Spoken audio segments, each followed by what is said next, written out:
চলো তোমাদের সাথে আজকে একটা নতুন আর ইন্টারেস্টিং ব্লগ শেয়ার করতে চলেছি। আর এখানে ভিউটা দেখো কি অসাধারণ লাগছিল না? বাট রোদটাও কিন্তু অনেকটাই ছিল। দাঁড়াও, শেয়ার করার আগে একটু পেট পুজো করে নিই। আর এই যে আমি চলে এসেছি। এনি গেস আমি কোথায় এসেছি?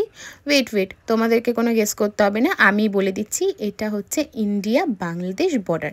আর আমি আর নীল সেই দিন চলে গেছিলাম এই বর্ডারের ওখানেই তোমাদের সাথে শেয়ার করতে, প্লাস নিজেরাও একটু ঘুরতে গেছিলাম। জানো তো এই বর্ডারে না আগে যাওয়া যেত, বাট এখন আর যাওয়া যায় না। এখন তোমরা সবাই জানো রিসেন্টলি যেই ঝামেলাটা হয়েছে সেটার পরে আরও তার কাটা দেওয়া হয়েছে, অনেক স্ট্রিক্ট হয়ে গেছে সব কিছু। তো এখন আর যাওয়া যায় না, বাট হ্যাঁ এপার ওপার দেখা যায়। আর এখানে নীল একজন বিএসএফ আঙ্কেলের সাথে ওখানকার ব্যাপারে কিছু কথাবার্তা বলছিল। আর ওই যে দেখো বাংলাদেশিরা, আমার না বেশ মজা লাগছিলো, মানে বেশ ইন্টারেস্টিং জিনিসটা যে আমি এই পারে দাঁড়িয়ে বাংলাদেশিদেরকে দেখছি ওই পারে। সো আমার মতো কার কার জিনিসটা বেশ ইন্টারেস্টিং লাগে অবশ্যই জানিও। So that was it for today, by.